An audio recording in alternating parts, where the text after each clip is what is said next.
우리 교회는 기본적으로 찬양도 제한은 없습니다. 어떤 찬양인지 다 할 수 있는데 제일 중요한 거는 마음의 동기. 그게 가장 중요하고요. 그리고 우리가 상식적으로 봤을 때 이거는 예배 음악으로는 합당치가 않겠다. 그건 상식지에 있는 사람 누구나 다 압니다. 그게 두 가지가 중요하고 또 하나는 교리적인 문제. 우리는 한국에서 있던 1세대 또는 2세대들은 장로교회에 흠뻑 젖어 있기 때문에 교회가 영적 이스라엘이라고 생각하고 옛날에 계신 한국의 우리 부모님 세대들은 다 이게 성전, 목사님이 제사장쯤 되는 걸로 알고, 그리고 이제 주일 성수 그런 건 없어요. 일주일 똑같이 우리가 크리스찬으로서 삶을 일주일 똑같이 살고, 주일날에는 우리가 다 같이 모여서 하나님 예배하기로 약속한 날입니다. 토요일날 모이면은 토요일 성수할 거예요? 지금 요즘 토요일 모이는 교회를 서울에서 지금 많이 만들고 있어요. 예? 왜냐하면 이 좌파 목사들이 교회를 장악하고 있기 때문에 하나님의 이 성경을 아는 사람은 좌파가 될 수가 없어요. 그거는 될 수가 없습니다. 애초에 처음부터 자유신학을 한 거예요. 자유주의 신학을 했기 때문에 소셜 가스펠 또는 해방신학 이런 걸 했기 때문에 예수님이 우리의 구세주로 오신 게 아니에요. 구세주는 구세주인데 뭐냐? 압제받는 백성들을 해방시켜주러 왔다는 거예요. 처음부터 신학을 그런 데서 했기 때문에 막 데모하고 이렇게 해가지고 무슨 그런 신학을 배웠기 때문에 그런 사람들이 이 세상의 권력을 등에 업고 교권을 다 장악을 했습니다. 그래서 지금 온누리교회도 난리가 나잖아요. 지금 80%가 지금 좌파라 그러는데 그게 있을 수가 없는 일이거든요. 그러니까 토요일 날 모여서 예배 드리는 사람이 많아. 안식교회는 아니고 토요일 날 모여서 자기네끼리 그렇게 생각하지 않는 사람끼리 모여서 하는 게 있다 그래요. 그러면 토요일 성수 이렇게 하면 안 되는 거죠. 우리는 일요일이 직장도 안 가고 제일 좋기 때문에 일요일 모이고, 우리 주님이 부활하셨기 때문에 일요일 날 모이고, 그렇죠. 그래서 하는 거지. 이거를 안식일이 일요일로 넘어와가지고 구약의 안식일 지키던 걸 우리가 신약에서 안식일 개념으로 이걸 지키기 때문에 이게 성전이 되고 목사가 제사장이 되는데 그거 아니는 거예요. 뉴 테스타먼트 이 용어만 잘 아셔도 주님이 새로운 상속 언약을 우리에게 주셨는데 구약의 모든 올드는 다 그냥 폐기되고 새로운 상속 언약, 주님이 십자가에 피 흘려 죽으시면서 새 상속 언약의 효력을 발생했기 때문에 신약의 참된 교회는 뭐예요? 영혼의 자유, 양심의 자유, 종교의 자유. 이게 목숨보다도 더 귀한 거예요. 이런 것을 강탈당하고 난 다음에 가만히 있는다? 그거는 아니죠. 얘기가 또 저기 하면 우리가 가야 될 길이 있으니까. 지난 시간에 이어서 오늘은 핵심 구절, 킹제임스 성경으로 하는 핵심 구절, 창세기 5장 3절부터 보기로 하겠습니다. 창세기 5장 3절. 우리가 하나님 말씀 공부하기 전에 아까 제가 잊어먹고 오전에 말씀을 못 드렸는데 여러분들이 성경을 읽거나 뭐 할 때마다 가장 중요한 것이 기도하는 것입니다. 성령께서 이거를 조명해 주시도록, 이게 머릿속에 아무리 지식이 많아도 우리가 그 지혜가 없으면 안 되거든요. 그러니까 하나님께서 이 성경 말씀을 우리에게 조명해 주셔서 우리가 잘 깨달아 할 수 있게 해달라고 기도하고 보는 것과 그냥 보는 것은 천지차이이기 때문에 이 시간에는 잠깐 기도하고 보겠습니다. 하나님 아버지, 주님 은혜로 저희들이 이렇게 킹제임스 바이블의 핵심 구절을 계속하여서 이렇게 공부할 수 있도록 해주시니 감사합니다. 우리는 무지하고 연약합니다. 주님께서 우리를 앞서간 그런 많은 선배들을 통하여서 귀한 것을 우리에게 가르쳐 주시고 하나님께서 그들을 사용하심으로 우리가 참으로 큰 힘을 들이지 않고 그들이 애써 노력한 것을 쉽게 우리가 전달받아서 공부하는데 우리는 여기서 더 발전시켜서 오늘 이 시대에 맞게 더 한층 업그레이드 시켜서 또 우리와 이웃한 사람, 우리를 이어서 올 그런 자들에게 전수해 줄 그러한 책임과 그러한 일로 저희들이 사용되기를 원합니다. 주님께서 이 시간 우리가 하는 이 공부가 그런 밑바탕이 되게 해주시고 저희들이 먼저 잘 깨달아 할 수 있도록 도와주시옵소서. 온전히 주님께 맡기옵고 주 예수 그리스도 이름으로 기도합니다. 창세기 5장 3절에 가시면요. 아담이 130년을 살며 자기 모양대로, 여기 중요합니다. 자기 모양대로 in his own likeness, 자기 모양대로. 인간은 하나님의 형상을 따라 지음을 받았는데 창세기 5장 3절에 가니까 아담이 130년을 살면서 자기 모양대로 뭐예요? 자기의 형상을 따라 after his image, 이 형상, 자기의 형상을 따라서 아들 낳았는데 그의 이름을 셋이라고 하였고, 이렇게 되어 있죠.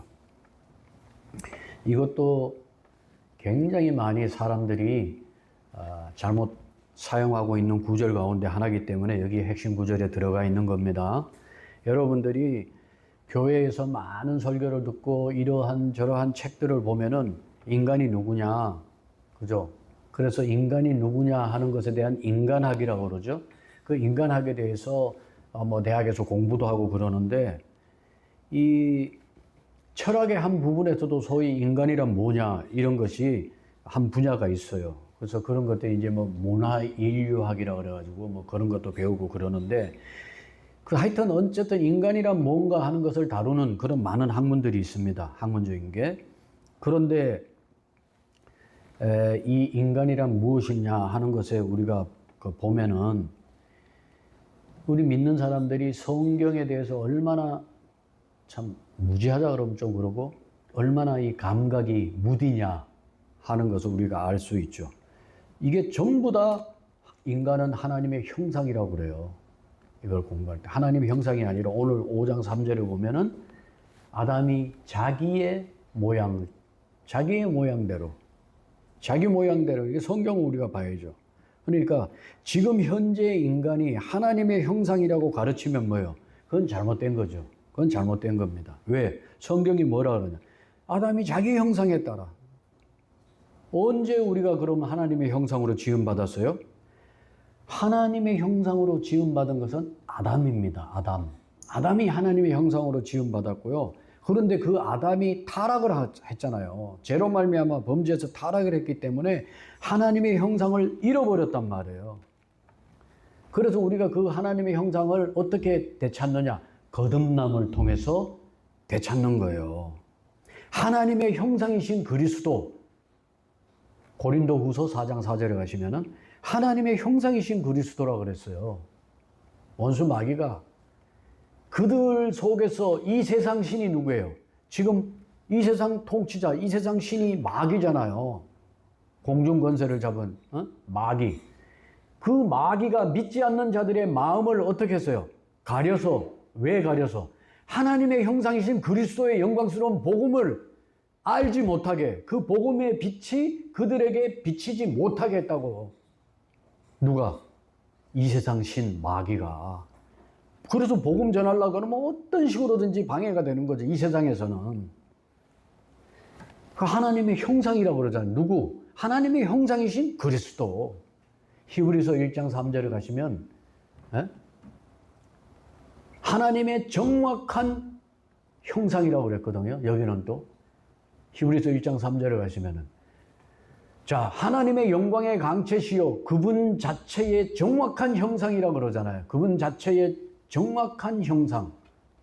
뭐야? The express image. 다 중요한 말씀. 이런 걸 읽어도 문제의식을 가지고 보지 않으면 그냥 대수롭지 않게 가는 거예요. 누가? 예수 그리스도께서 하나님의 정확한 형상이라고 해요. 하나님의 육신을 입고 이 땅에 오셨기 때문에 하나님은 형상이 있어요, 없어요? 없어요. 그렇기 때문에 아무 형상이든지 만들지 말라. 하늘에 있는 것이나 땅에 있는 것이나 땅 아래 물속에 있는 것에 아무 형상이든지 만들지 말라 그랬는데, 그 하나님의 정확한 형상이 누구냐? 인간이 육신의 몸을 입고 오신 예수 그리스도, 그분이 정확한 하나님의 형상이라는 거예요. 그래서 하나님의 정확한 형상, 하나님의 형상이신 예수 그리스도를 우리가 영접해서 거듭나지 않으면 하나님의 형상을 회복할 수가 없다. 얼마나 정확합니까? 예?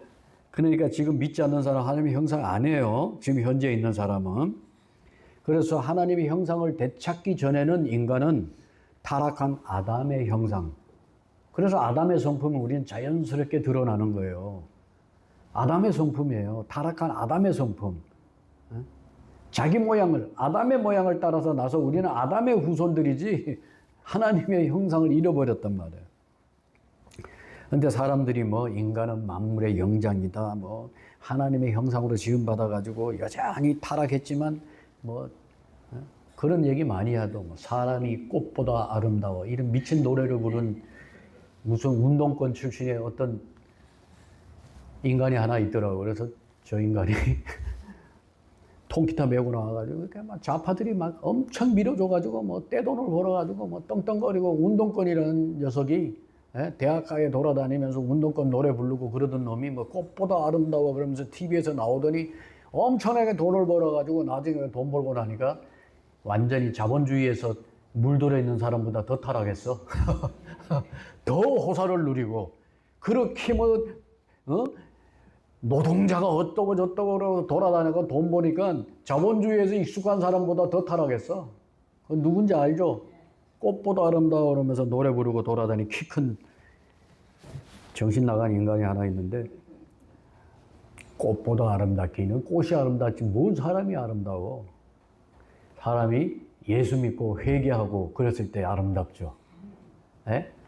회개도 안 하고 예수도 안 믿으면 그게 뭐예요? 아무리 아름다워도 돼지라고 그랬잖아요.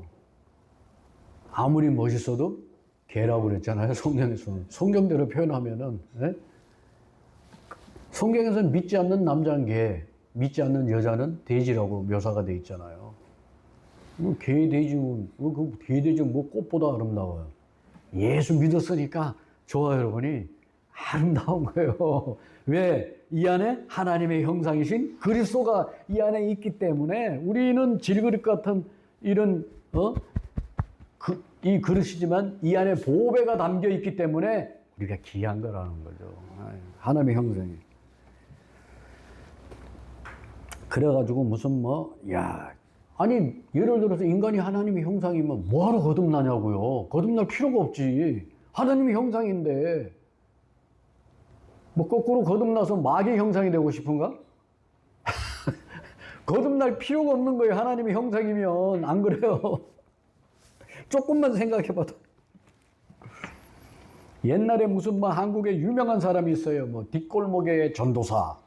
홍수이후. 여러분 아시는지 모르겠지만 김성일 작가라고 유명하죠. 한국에서 책도 엄청나게 많이 팔리고. 그런 사람들이 전부 다 그렇게 가르치는 거예요. 모르니까 성경을.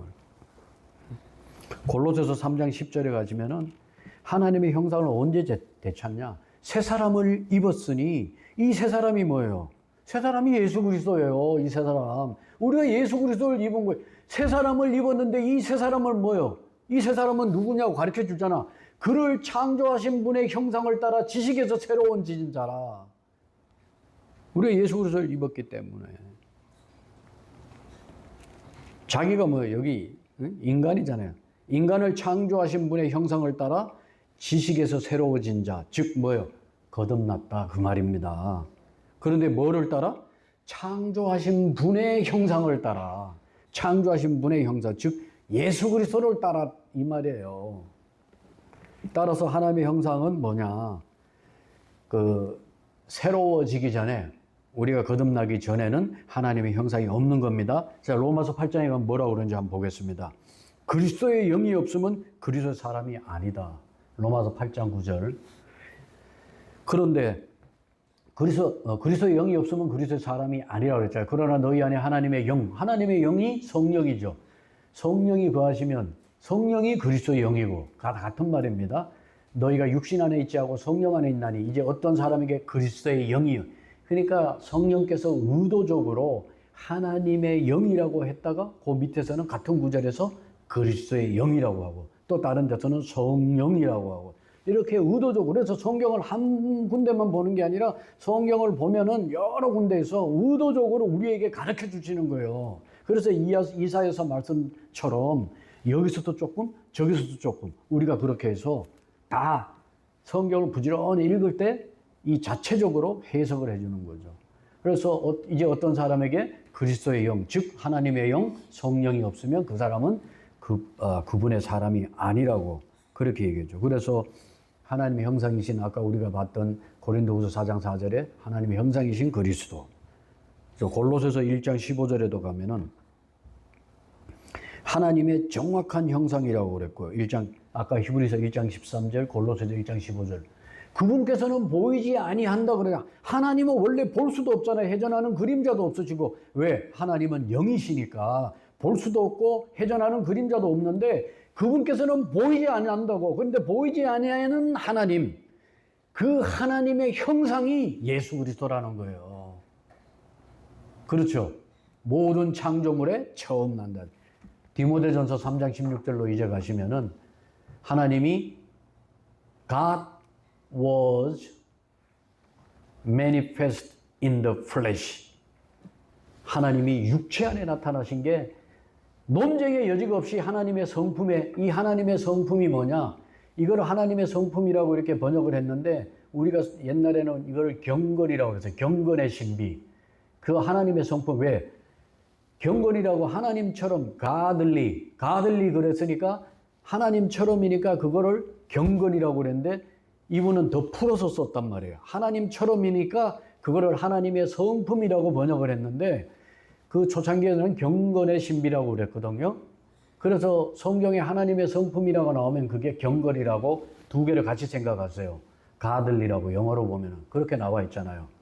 그렇죠? 저게 godliness, the mystery of godliness라고 그랬잖아요.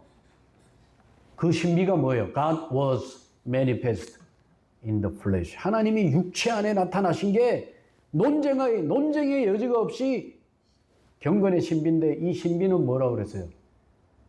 밤새도록 머리 싸매고 연구해도 인간은 알 수가 없고 성경에서 신비는 하나님이 가르쳐 주시는 하나님이 계시해 주셨을 때만 알 수 있는 그러한 것들을 성경에서는 미스테리라고 얘기합니다. 여러분 뭐 TV에서 미스테리 극장 이런 거 많이 봐가지고 TV에서 가르쳐 주는 걸로 알면 안 돼요. 그 PD가 가르쳐 주는 게 아니고 하나님이 가르쳐 주시지 않으면 인간은 알 수가 없는 거. 그거를 성경에서는 미스테리라고 그래요. 그게 뭐예요? 육체 안에 하나님이 나타나신 거. 이거를 보면은 미국 사람들은 그냥 뒤로 자빠져요. 저거를 보면은. 네. 하나님이 육체 안에 나타나셨다고. 그게 누구예요? 예수 그리스도요. 성령 안에서 그렇게 되고 천사들에게 보이시고 이방인들에게 선포되고 세상에서 믿기시고 영광 속으로 올려줘서 영접을 받으신 우리 주님 예수 그리스도를 말씀하시는 거죠. 그래서 예수 그리스도를 영접하기 전에는 인간에게는 하나님의 형상이 없는 겁니다. 뭐 그러니까 이제 사람들이 전부 다 하나님의 형상이 자기한테 있다는 거예요. 그리고 또 한 가지 그 사실은 뭐냐면은 사람들은 영적인 동물이고 짐승은 영이 없다 이렇게 가르쳐요. 뭐 영혼이 없다고 하는 사람도 있고 짐승들은 영이 없다고 가르치는데 이 영혼이 없다고 하는 사람들은 이게 짐승이 영어로 뭐예요? 짐승이 녹음했네. 잊어먹은 줄 안 했는 줄 알았더니 짐승이 영어로 애니멀이잖아요. 애니멀이라고 하는 그 자체가 영혼이라는 말이에요. 영혼. 여러분 여기 라틴어에서 나온 거예요. 그게 애니마라고 아니마. 라틴어는 애니마가 아니지. A는 아니까. 아니마라고 하는 거죠. 아니마가 숨, 영혼 이런 뜻이에요. 생명 이런 뜻이에요. 그래서 거기 아니말 그러면은 아니마에다가 아니말 그러면은 거기서 나온 말이죠. 그게 살아있는 존재, 생명체라는 거예요. 그게 영어로 하면 애니멀이에요. 아니 영혼이란 말이 애니멀인데 짐승에는 영혼이 없대. 그럼 그게 어떻게 되겠어요? 말이 안 되는 소리를 하고 있다. 그런 얘기죠. 그러니까 성경에는 킹제임스 성경에는 다른 성경에는 그렇게 안 돼 있지만 킹제임스 성경에는 뭐래요? 그래서 뭐 짐승에게는 혼이 없다, 영혼이 없다 이렇게 가르치는 사람이 있는데 그것도 오해라는 거죠. 전도서 3장 21절에 가시면은 뭐 짐승은 영이 없고 인간은 영이 있기 때문에 영적 동물이라고 한다. 근데 그거는 천만의 말씀이 짐승도 영이 있는데 짐승의 영은 인간의 영과 종류가 다르다는 거죠. 영은 네 가지 종류의 영이 있습니다. 짐승의 영, 인간의 영, 그리스도의 영, 마귀의 영 이렇게 네 개가 있다는 거죠. 그러니까 짐승의 영과 인간의 영 종류가 다를 뿐 짐승도 영이 있다. 짐승의 영은 죽으면 아래로 땅으로 내려가고 인간의 영은 위로 올라간다고. 자, 위로 올라가는 사람의 영과 땅으로 내려가는 짐승의 영을 누가 알리요? 네? 성경이 아니면 아무도 모르죠. 개역 성경으로는 모르겠지만 킹제임스 성경으로 보면 우리는 분명히 알 수가 있죠. 예.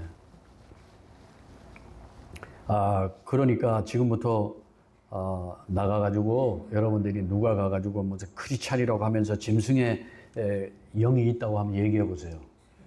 바로 이단이라고 얘기해요. 왜냐하면 자기네 성경에는 없거든.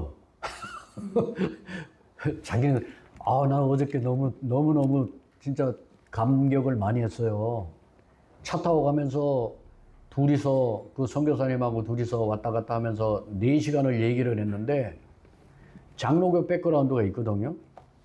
그리고 나중에 남침내에서 목사 안수를 받았지만 자기는 이 킹제임스 성경 거기에는 자기가 보는 성경에는 없음이라는 구절이 있어서 킹제임스 성경 보고 없음이라는 구절에 다 적어놨대요. 없음이라는 구절에 자기가 거기 다 적어놨다고 얘기하더라고. 그래서 이 사람은 킹제임스 성경을 훨씬 더 진리하는구나. 그런 생각, 속으로 그렇게 생각했는데 당장 자기네들은 그렇게 안 배웠기 때문에 성경이 그게 없기 때문에 우리가 나가서 짐승의 영이 있다고 그러고 여기 좀 이 성경에 버젓이 있는데 그러면은 어떻게 돼요? 이단이라고 돼요. 교리적으로 심각한 문제가 개역 성경을 보면 일어날 수가 있다. 아담의 형상은 어떤 거예요? 그러면 아담의 형상, 하나님의 형상이 아니고 아담의 형상은 어떤 거냐? 고린도전서 15장에 가시면 아담의 형상이 나와 있는데 고린도전서 15장 49절에 가고 싶다. 고린도전서 15장 49절. 우리가 땅에 속한 그 사람의 형상을 지닌 것 같이 우리가 땅에 속한 그 사람의 형상을 지닌 것 같이 즉 무슨 얘기예요? 우리는 태어나면서부터 땅에 속한 아담의 형상을 지니고 있다는 거예요. 흙으로 만들어진 자의 그 형상. 그렇죠. 그 다음에 뭐예요? 예수님을 믿고 거듭났으니까 이제 뭐예요? 그 옛날에 거듭 안 난 그 사람 말고 49절 뒤에 또한 하늘에 속하신 그분의 형상을 지니게 되리라. 이 49절에도 정확하게 49절 상반절 앞부분하고 하반절 부분이 딱 얘기해 주잖아요. 우리가 땅에 속한 아담의 형상을 입은 것 같이, 지닌 것 같이 예수 믿고 거듭나면 하늘에 속한 그분의 형상을 지니게 된다 이런 거죠. 이제 확실하게 이해가 되시죠? 네. 그래서 이제 로마서 8장에서 우리가 하나님의 아들의 형상과 일치하도록 예정되어 있다고 그럽니다. 여러분이 예정을 이 장로교에서 이제 칼빈주의에서 예정론을 잘못 배우면은 예정된 사람과 유기된 사람, 택자와 뭐요? 유기, 버려진 사람이 있다는 거죠. 그런데 이미 구원받기로 예정 안 된 사람은 아무리 노력해도 구원 못 받는 거예요, 그러면. 그런데 그런 예정이 아니고 하나님이 어떻게 예정을 하셨냐?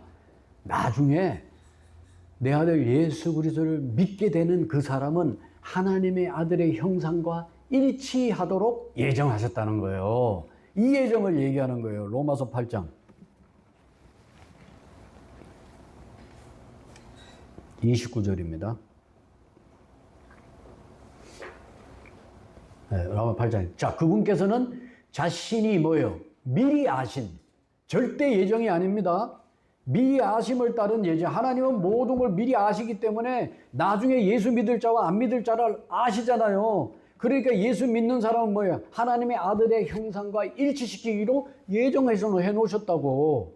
그런 예정이지, 아무리 믿고 싶어도 택함을 받지 않았으면 그 사람은 못 받는다. 이런 마귀 같은 교리가 어디 있습니까? 그거는 저주받은 교리예요. 그거. 저도 예정론을 배웠지만은, 저 보세요. 그분께서는 자신이 미리 아신 자들, 아신다고 미리 아신 자들을 또한 예정했는데, 어떻게 예정했어요? 자신의 아들의 형상과 같은 모습이 되게 하시기로 예정하셨다고요. 이것은 그분이 많은 형제들 가운데서 처음 난 자가 되게 하려 하심이라. 예수님이 뭐요? 맏아들 첫 열매잖아요. 그럼 그분을 믿고 그분의 형상을 회복한 모든 많은 사람들이 이제 첫 열매가 달렸다는 거면, 많은 열매가 있다는 그거 신호잖아요. 예수님이 그래서 첫 열매고, 부활의 첫 열매고. 이 성경이 쭉 읽어보면 그대로 다 우리에게 모든 거를 주잖아요. 모든 거를. 그래서 이제 진짜 하나님의 그 형상이 우리가 될 것인가, 우리가 그걸 어떻게 아냐. 여러분이 지금 하나님의 형상이냐 이렇게 아무리 봐도 안 보이죠. 하나님의 형상이. 지금은 안 보이지만 그걸 보일 날이 온다. 항상 제가 말씀드리는 성경 구절, 요한일서 3장 2절에 가시면은, 지금은 아니지만은 그날에는, 주님이 오시는 그날에는 나타난다 이거예요. 저 사람 안에 골로새서 2장 8절에서 얘기하신 너희 안에 계신 그리스도는 하나님의 형상이니까 그 사람 안에 하나님의 형상이 있었구나. 언제 아냐? 주님이 오시면 그때를 안다는 거예요. 사랑하는 자들아, 이제 우리는 하나님의 아들들이라. 우리가 앞으로 어떻게 될지는 아직 not yet, 아직은 아니라고. 아직은 나타나지 않았으되 그분께서 나타나시면 우리가 그분과 같게 될 수 있다. 여러분, 여기에서 제가 하나를 더 드리면은, 요한일서 3장 2절하고 우리가 같이 봐야 되는 것은 뭐냐면은, 지금 우리 보고 뭐 누가 하나님 아들 오셨습니까? 그러면서 저라는 사람 없잖아요. 와, 하나님 아들 오셨네, 대단하십니다. 그런 사람 없잖아요. 아무도 없어요. 온 우주를 창조하신 그분의 아들이시군요. 뭐 대통령의 아들이 가면 껍벅 죽지만은 하나님의 아들이 가도 뭐 누구 사람 하나 뭐 알아보지도 않아요. 지금은 안 돼요. 우리 교회에서 이런 거 다 배우고 우리끼리는 아니까, 우리끼리는 야, 이게 하나님의 자녀구나 이게 다 알지만 세상 사람들은 그런 거 몰라요. 그러니까 뭐 그때가 되면 천사들도 우리를 흠모한다 그랬다요. 천사들까지도. 천사들은 우리처럼 하나님의 아들이 될 수가 없어요. 부리는 종들이기 때문에. 우리를 섬기라고 부리는 종으로 지금 그 천사들이 우리를 흠모한다고. 근데 여기에서 엄청난 또 얘기가, 또 이거 얘기하면 뭐 다 연결되어 있기 때문에 얘기를 안 하고 갈 수가 없으니까 뭐 다른 것도 우리가 또 봐야겠지만 이 얘기는 해야죠. 그래서 그분께서 나타나시면 우리가 그분과 같게 될 줄 아노니 이는 우리가 그분이 계신 그대로 볼 것입니다. 자, 그분이 나타나실 때라고 했을 때는 언제예요? 우리가 얘기할 때는 공중에 오시는 그 공중 재림을 생각하겠지만, 물론 그것도 맞지만, 또 우리가 또 한 구절을 보게 되면 베드로서에 가시면 실제적으로는 뭐냐면은 우리 안에 예수님이 계시잖아요. 우리 안에 예수님이 계시는데, 즉 하늘에서 예수님이 재림하실 때 우리 안에 계신 예수님이 나타나는 거예요. 여러분, 어떻게 그럴? 베드로후서 1장 19절. 베드로후서 1장 19절.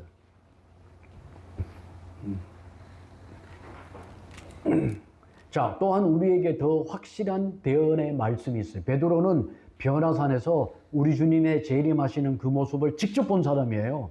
근데 그 본 거보다도 더 확실한 뭐예요? 저 여러분이 갖고 있는 성경 말씀이 있다는 거예요. 우리가 본 거보다, 뭐 어떤 사람은 뭐 죽었다가 살아 돌아오면 뭘 해주면 보면 믿겠습니다. 천만의 말씀이에요.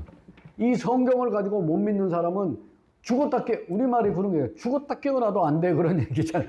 죽었다 깨어나도 못 믿어요. 이 성경을 안 믿는 사람은 죽었다 깨어나도 더 확실하다고 그러잖아요. 대언의 말씀이. 자, 날이 새어 샛별이 너희 마음속에 떠오를 때까지. 이 샛별이 누구예요?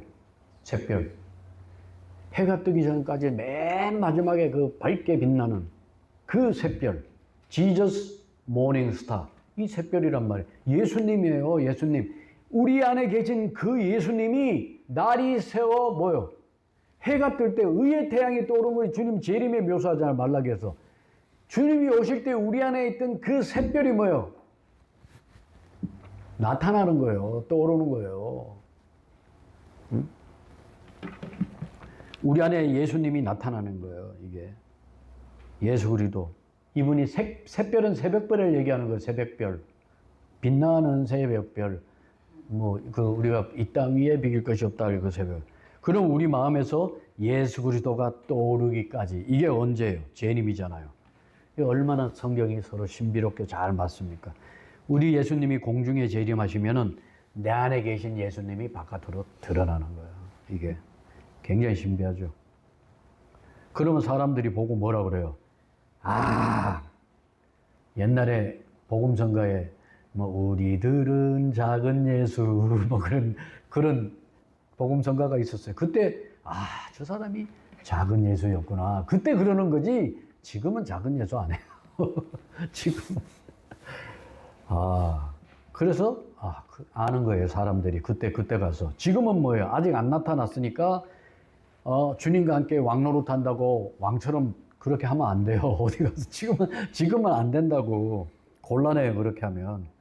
네? 그래서 지금 미리 왕이 입는 옷 그런 거 입고 댕기면서 연극 타고 그러는데 그러면 곤란하다는 거예요.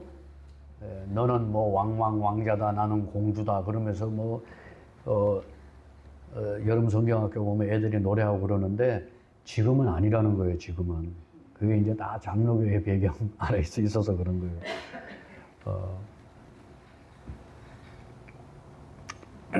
그때 가면은 예수 그리스도 우리 주님과 함께 왕이 오시니까 같이 통치하는 걸 하지 말라 그래도 그때는 할 수밖에 없어요. 왜 그래요? 저와 여러분이 딱 보니까 예수님인데 예수님이 샛별이 떠오르는 주님이 재림하실 때 그 예수님이 우리 안에서 다 각자 안에 계시는 예수님, 너희 안에 계신 그리스도라고 했잖아요. 그분이 떠오르는 예수님인데 안 할 수가 없죠. 그러니까 전부 다 와가지고 그때 우리를 다 흠모하죠. 와, 저분이었구나.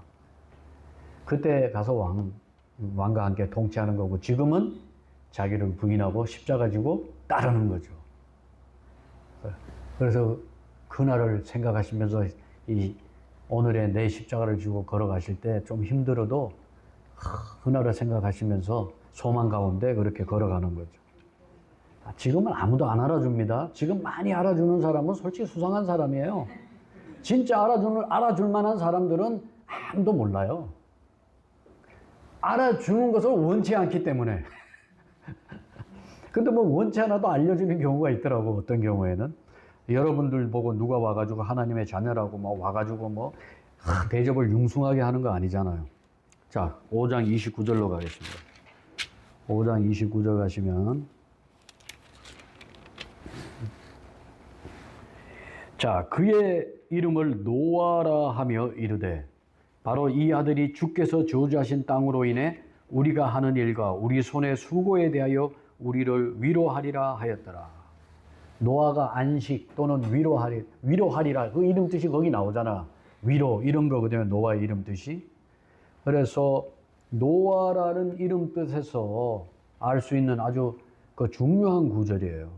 이게 이 세상의 문명이라고 하는 거, 이 문명의 발전에 대해서 우리 예수 믿는 사람들은 어떤 태도를 가져야 되겠느냐, 여기에 대해서 알려주는 중요한 그 핵심 구절입니다. 이 구절이 무슨 얘기냐면 창세기 4장 20절에서 24절 22절까지 보시면은 거기에 나타난 우리가 그때 문명의 발전에 대해서 세 가지 얘기했잖아요.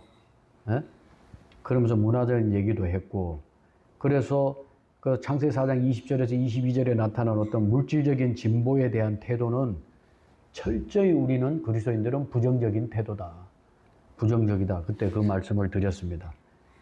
우리 예수 믿는 사람들은 노아의 아버지처럼 이렇게 부정적인 태도를 가져야 된다. 왜냐하면은 여기 보면 주께서 저주하신 땅이라고 그랬잖아요. 주께서 저주하신 땅. 노아의 아버지가 노아를 낳고, 그죠?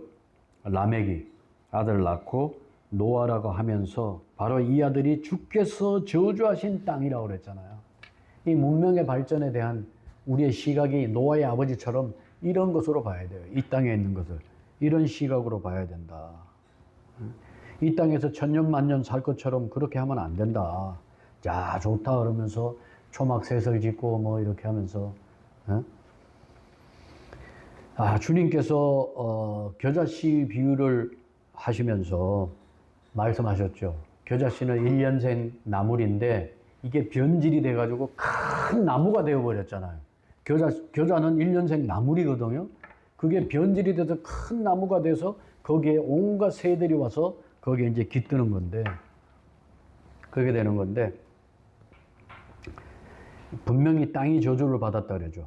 이 땅은 우리가 살 곳이 아니다. 잠시 왔다 가는 나그네다, 우리는. 그래서 그 더 좋은 본향을 우리가 기다려야 된다. 그게 이제 우리의 자세죠. 우리의 일과 우리의 손에 노고, 여기 보면은 이 땅은 우리가 행하는 일과 우리 손에 수고, 여기 지금 저렇게 나와 있잖아요. 5장 29절에. 그러니까 이 땅은 고생과 수고가 가득 차 있는 땅입니다. 그래서 어떤 사람은 뭐라 그러세요? 눈물바다, 고해와 같다. 이 세상이. 그래서 욥도 그랬잖아요. 인간은 태어나면서 고난을 위해서 태어난다고 욥이 그렇게 고백했잖아요. 그래서 노아의 아버지처럼 우리가 물질적인 발전에 대해서 부정적인 입장을 취해야 된다. 이게 물질적인 발전이 가져온 게 뭐냐? 창세기 4장 20절에 가시면은 이미 우리가 봤지만은 장막에 거하는 자들, 가축을 치는 자들, 그리고 하프와 오르간, 유발이라고 하는 자, 야발은 장막에 거하는 자, 가축을 소유한 자 됐고, 하프와 오르간은 유발이라는 자가 있었고, 그리고 노시나 철로 뭐를 만드는 두발가인이라고 하는 자가 있었죠. 두발가인. 그야말로 문명이 엄청난 발전을 한 거죠. 여러분, 녹과 철로, 학교에서 무슨 역사 시간에 무슨 청동기 시대, 철기 시대 이런 거 배우면은 전부 거짓말이라는 거 알 수 있어요. 이때 벌써 녹과 청동 이런 걸로 말해서 기구 다 만들어가지고 엄청난 문명의 발전이 있었다는 거를 성경은 우리한테 가르쳐 주는 거예요. 철기 시대가 언제 나타난지 알아요? 학교 역사책으로 하면 다윗 시대에 나옵니다. 말이 안 되는 거예요, 그게. 역사를 누가 쓰는 건지 알 수가 없는 거죠. 그야말로 문명이 엄청난 발전을 하니까 뭐예요? 만날 수고를 해야 되는데, 고생을 해야 돼. 수고와 고생을 땀을 흘려야 되는데, 이 문명이 발전을 하니까 처덕처덕 쌓아놓고 살 수가 있으니까 어떻게 돼요? 시간이 많으니까 띵까띵까 하고 이제 노는 거지 쌓아놓고. 시골에 가면 농부들 요즘 시골에 제가 들은 우리 안 선생님 지금 한국 가셨지만은 아니 오늘은 다른 목사님 그동안에 그 목사님 인사하고 다음 주에 오신다고 오늘은 그 교회 간다고 그랬어요. 그분이 그러더라고요. 시골에 가면요, 목사님, 한국 시골에 노인분들이 어깨에 힘이 막 들어가 있대요. 1억씩 없는 사람 한 분도 없어요. 1억씩 넘게 다 가지고 있고, 그냥 어디 가도 그냥 나라에서 너무나 복지가 잘해주고 그러니까 노인들이 힘이 막 들어가 있대.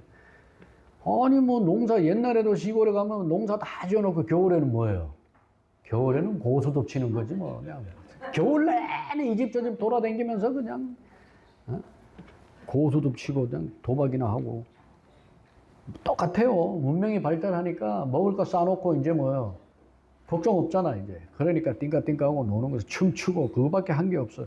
결국 문명은 뭐냐? 우리가 부정적으로 바라봐야 된다는 거예요.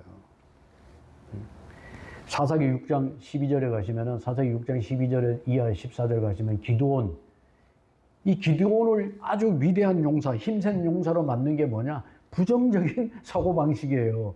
주의 천사가 그대에 나타나 그에게 이르되 너 강한 용사여 주께서 너와 함께 계시는도다. 기드온을 강한 용사로 만들어준 게 13절. 기드온이 그에게 이르되 오 내 주여 주께서 우리와 함께 계시면 어찌하여 이 모든 일이 우리에게 닥쳤나이까.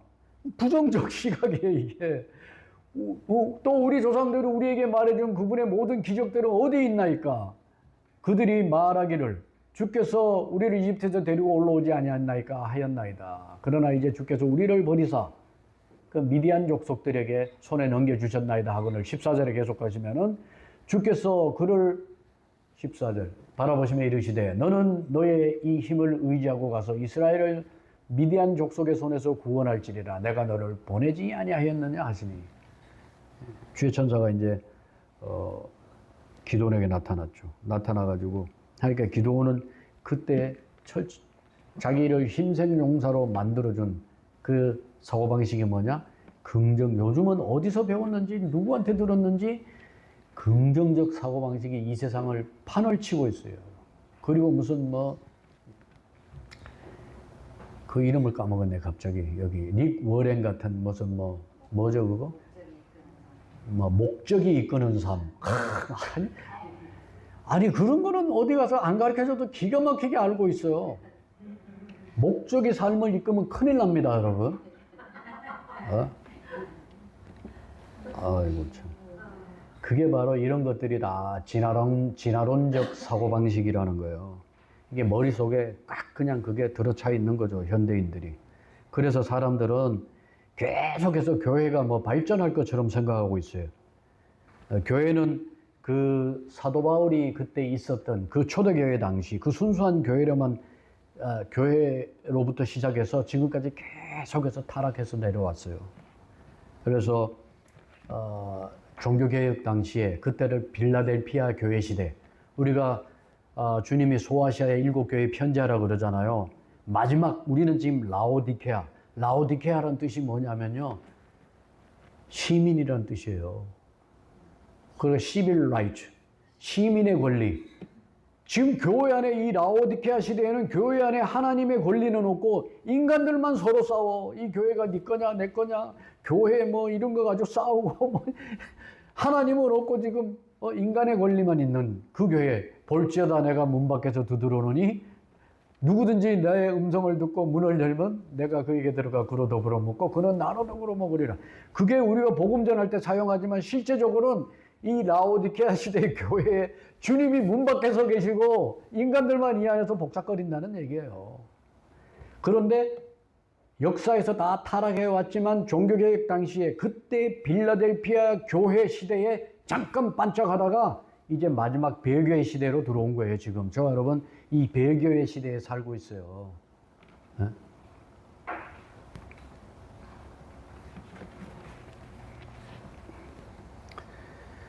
자, 그래서 이 순수한 말씀을 붙들고 있지 않으면은 교회는 계속해서 타락합니다. 그래서 부정적으로 봐야 되고, 그래서 예수 그리스도께서 이 세대를 일컬어서 악하고 음란한 세대라. 갈라디아서 1장 4절에 가시면은 뭐예요? This present evil world. 이 악한 현 세상에서 그렇게 얘기하잖아요.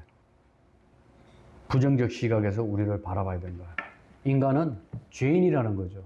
그래서 그 죄인이 구원받을 수 있는 우리 주님 예수 그리스도, 죄에 대해서 쫙 설명하고 난 다음에 그 죄로 인해 십자가에 죽으시고 우리를 구원하러 오신 그 예수 그리스도의 복음을 전하는. 먼저는 뭐예요? 부정적이라는 거예요.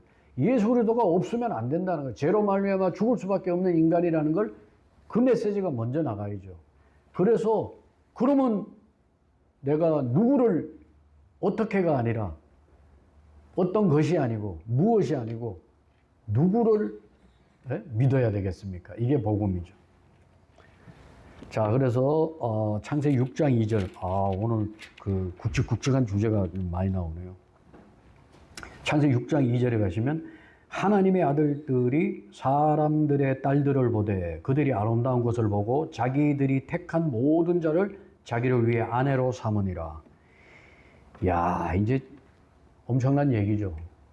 좀 방금 전에도 우리가 네필림 그 영화를 봤지만은 저기에서 지금 이 세상에 있는 존재가 아닌 이 세상이 아닌 다른 어디로부터 온 그러한 자들이 있는데 여기서는 하나님의 아들들이다. 그들이 하나님의 아들. 실제적으로 그런 일이 역사에서 많이 있었습니다. 많이 있었어요. 사람들이 알고 있었죠. 여러분 사도행전 14장에 가시면요, 이 사도 바울을 보고 머큐리라 그랬어요. 그리고 바나바는 뭐예요? 주피터라 그랬어요. 바나바는 주피터. 왜냐? 사도 바울을 보고 그 이고니움에서 복음 전하다 그들이 함께 유대인의 회당에 들어와 그와 같이 말하니 유대인과 그리스도인의 무리가 큰 무리가 믿더라. 그러면서 바울이 이제 복음 전하다가 14장에 가시면은 12절에 가시면은 바나바는 신들이 사람의 모양으로 우리에게 내려왔다. 지금보다 훨씬 더 이 사람들이 똑똑했었어요. 옛날에 저런 일이 있었기 때문에 이들은 그때 당시에는 벌써 신들이 사람의 모양으로 내려왔다고 그러면서 바나바는 주피터라고 그러고 바울은 주로 말하는 사람이기 때문에 머큐리라고 그랬어요. 머큐리가 제우스의 심부름꾼이잖아요. 그러니까 바나바는 주피터라고 그러고 바울은 머큐리라고 그랬다고. 왜? 저 사람들은 사람이 아니고 신들이었는데 사람의 형상으로 내려왔다니. 사람으로서는 할 수 없는 그러한 일을 했기 때문에 이들이 그래가지고 황소를 갖다가 와가지고 제물로다가 해서 이들 앞에 바치려고 그랬던 사건이 사도행전 14장. 지금까지 사도행전 읽었어도 이런 문제의식을 모르셨죠? 이러한 창세기 6장과 연결 지어 봤을 때 이런 역사에 많았다는 거예요. 여러분, 우리는 성경을 몰라서 그런 거지 초등학교 때부터 이러한 사실을 우리는 배웠어도 그게 무슨 의미인지를 몰랐던 거예요. 여러분, 신대륙을 콜럼버스가 발견했을 때 그 잉카 제국에 있던 사람들은 뭐예요? 황제가 야, 하늘에서 신들이 나타. 왜? 뭐 자기네들하고 다르잖아요. 아메리카 인디언들은 전부 셈족이에요. 근데 저 유럽의 이런 사람들 야페 쪽 속이잖아. 뭐 노랑머리에다가 뭐 이 코도 막 이렇게 해가지고 우리도 어렸을 때 미국 사람 보면 막 거의 따라갔어. 지금 생각하면 엄청나게 무식한 짓인데 그때는 뭘 알았어야지. 동네에 미국 사람 하나 나타나면 한 20명이 막 계속 쫓아가고. 그 잉카 제국에 이 신대륙 발견해가지고 얘를 쳐들어갔을 적에 뭐 노란 코에 노란 머리에 막 나타나니까 이전에도 많이 사람들이 오해를 한 거죠. 이 사람들 생각에는 신들이 내려온 걸로 본 거예요. 인간의 모양으로. 왜? 옛날에 그런 일이 있었잖아요. 하나님의 아들들이 이 땅에 내려왔잖아요. 천사들이 육체를 취하고 이 땅에 내려왔단 말이에요. 그런 일들이 있었기 때문에, 여러 번 있었기 때문에 고대 사람들에게는 이러한 사고방식이 머릿속에 있다는 거예요. 창세기 6장 2절에 나타났었던 그런 얘기들도 다 들었을 거 아닙니까? 그래서 우리 주님께서 누가복음 17장 26절에 가시면 노아의 날들에 이루어진 것 같이 사람의 아들의 인자의 날들, 즉 사람의 아들의 날들에도 그러하리라. 마지막 때가 되면 이제 네피림들이 나타날 거예요. 네피림들이 이 땅에 노아의 때 내려온 것처럼 마지막 때 인자의 날, 우리 주님의 날, 주님이 오시는 날에도 그런 일들이 있기 때문에 지금 이제 네피림 같은 저런 영화를 만들어가지고 그걸 영어로 뭐라고 하다? 프리딕티브 무슨 프로그램이나 그러던가?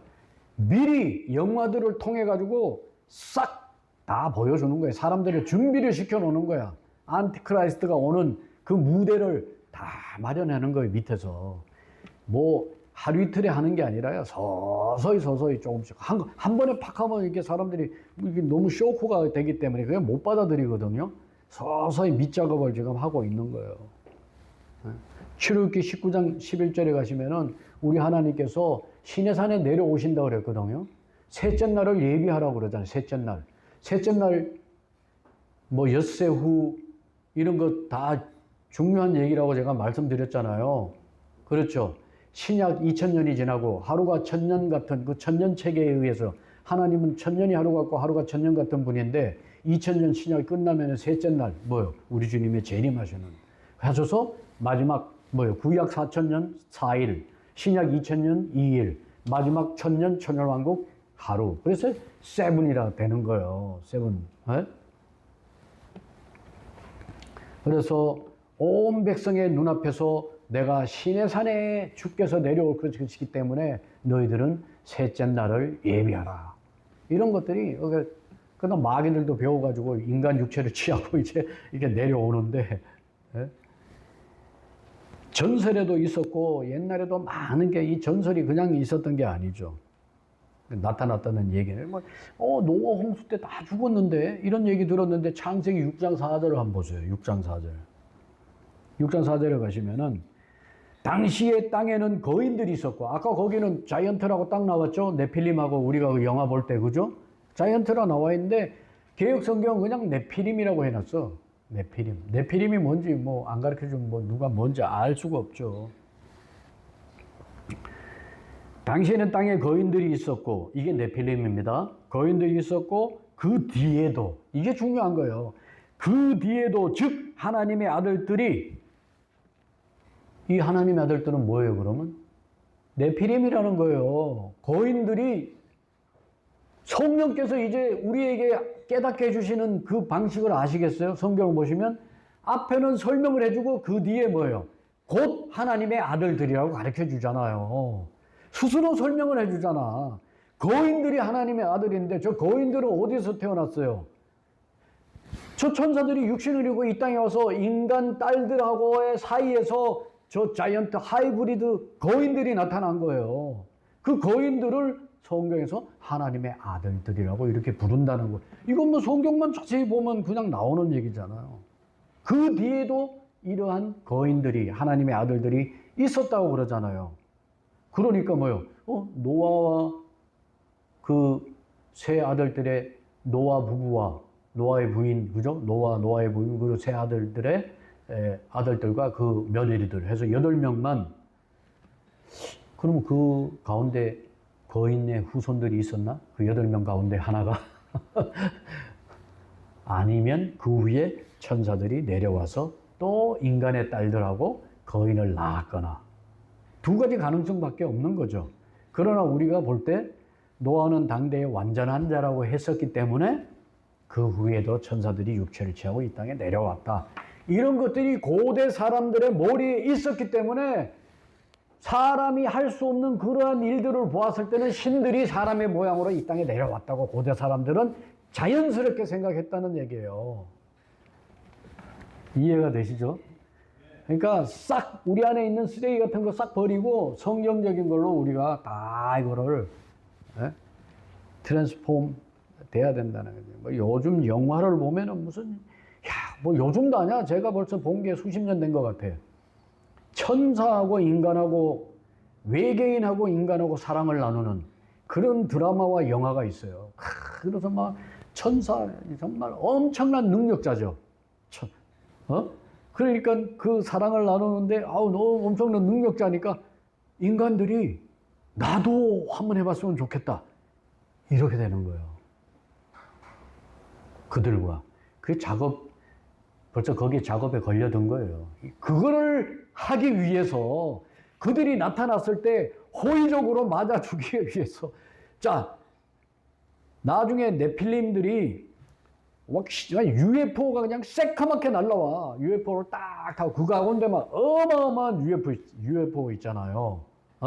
그게 이제 로마의 바티칸 성당 위에 UFO가 딱 내리면서 그러면서 거기서 적그리스도가 딱 나타나는 거지. 나타나가지고 우리가 손에 손잡고 위아더 월드하고 뉴 월드 오더를 실행하려고 그러는데 그 말 안 듣는 놈들 맨날 일요일 날 가가지고 킹제임스 성경 붙들고 예배드리는 놈들 휴거됐는데 거짓말하는 거죠.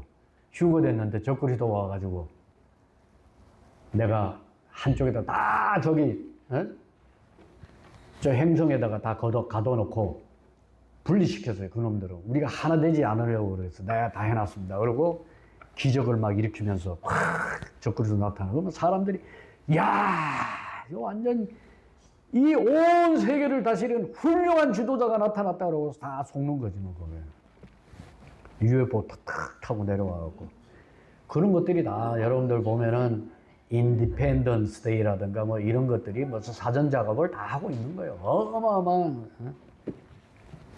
꼭 UFO라 그래서 제가 지금 각색해서 얘기한 겁니다. 성경에 그런 게 어디 있어요? 성경에 UFO는 있어요. 있고 UFO라는 게 꼭 우리가 알고 있는 뭐 원반 모양을 타고 오는 게 아니라 미확인 비행 물체는 다 UFO예요. 네.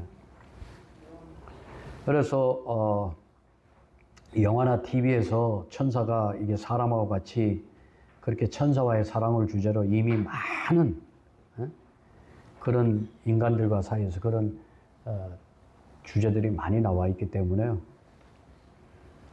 하여튼 뭐 아까도 얘기했지만 피라미드 뭐 이런 거에 대해 가지고 지금 뭐 7대 불가사의다 뭐다 그러면서 인간들이 많이 얘기들 하고 연구를 하고 있지만 성경을 아는 사람들은 다 아는 거죠.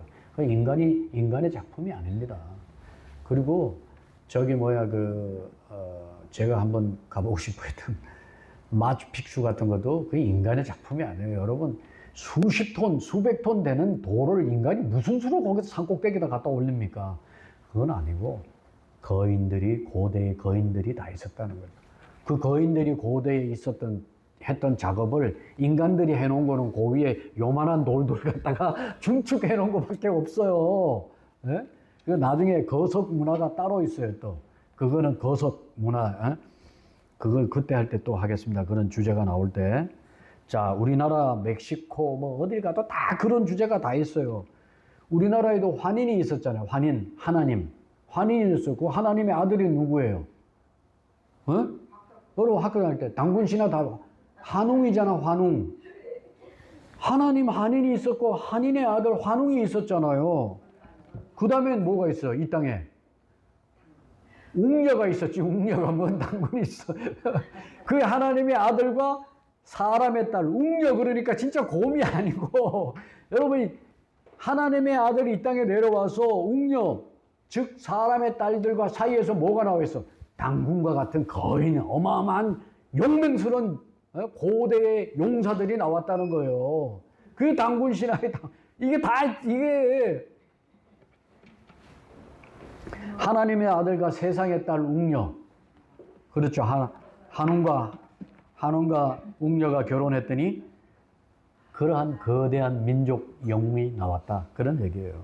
전 세계 어딜 가나 다 있어요. 이 창세기 6장의 역사적 사건이고, 여러분 창세기 11장에 나중에 뒤에 가면은 우리가 보겠지만은 하나님이 이 바벨탑 사건으로 인해서 언어를 혼잡케 해서 전부 전 세계로 흩었는데, 이러한 사고방식을 갖고 있던 사람이 전 세계적으로 흩어졌기 때문에 이러한 것들을 그 고대 사람들은 다 가지고 있었어요. 그런 생각을.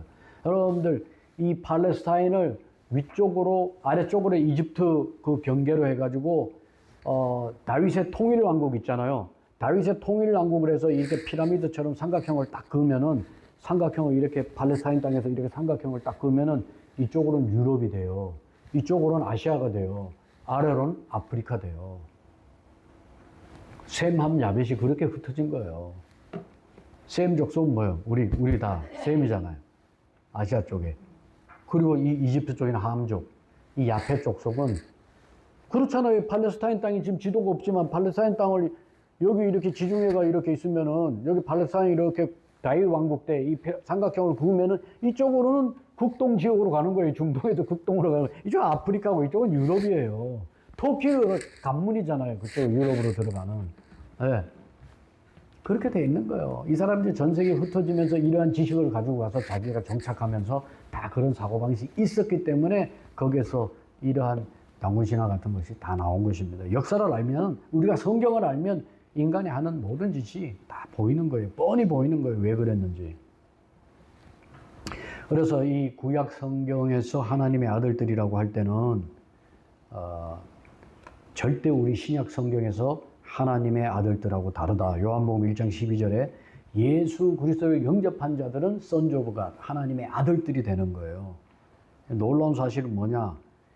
이 하나님의 신약의 하나님의 아들들이 이 구약의 하나님의 아들들, 지금 이 구약의 하나님의 아들들이 어디에 있어요? 이 땅에 내려와서 이렇게 온 세상을 더럽히는, 혼잡케 한 이런 자들이 어디 있어요? 여러분 유다서에 가시면 유다서 1장 6절 16절이 아니라 지금 타르타루스라고 하는 그리스 신화에 나오죠? 타르타루스.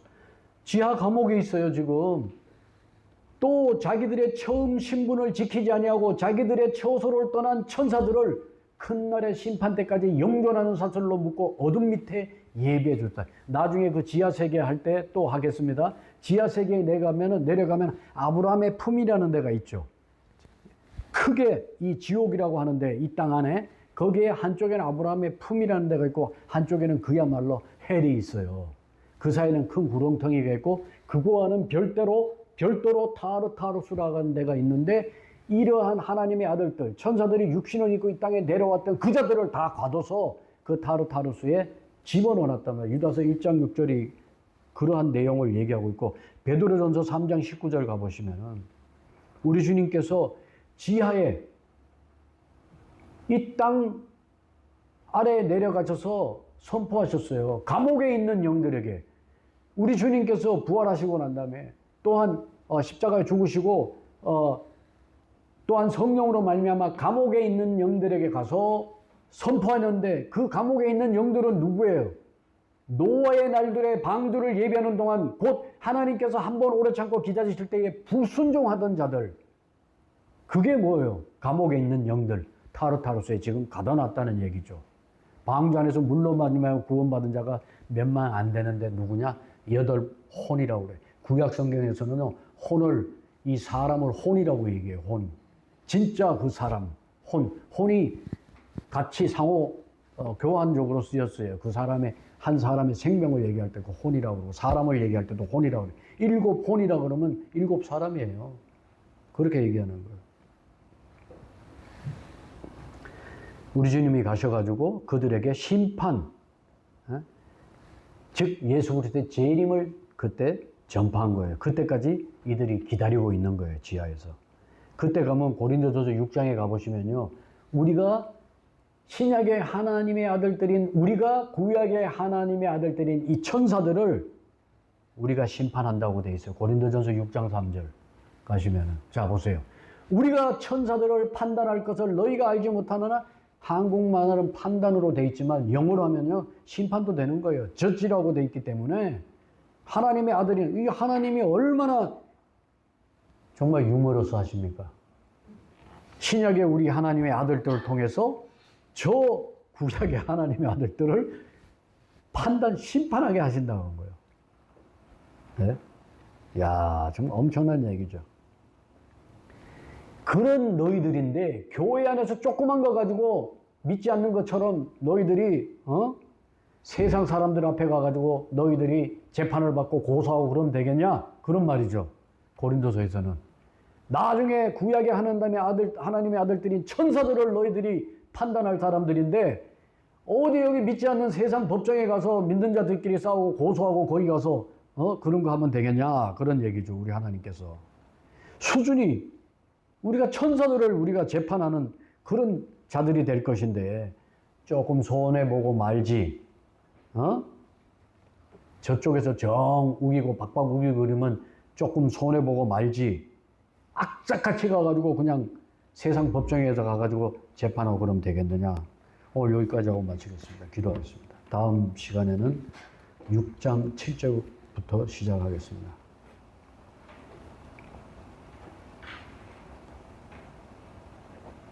기도하겠습니다.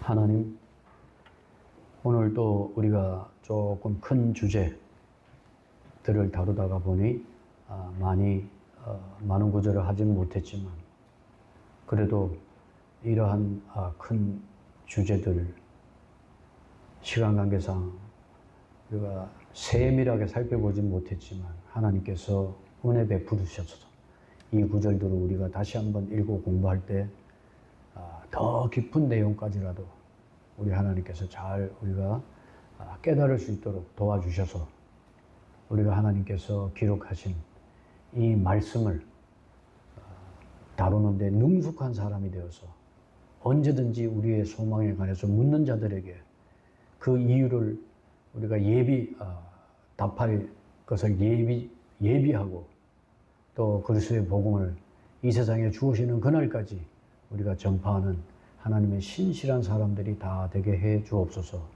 우리가 그러한 일을 할 수 있도록 우리 하나님께서 우리에게 필요한 것 채우시고 건강도 허락하셔서 주시는 그날까지 이 땅에서도 주의 평안 가운데 살고 저 하늘나라 소망 가지고 날마다 승리하는 그러한 발걸음들이 다 되게 해 주시옵소서.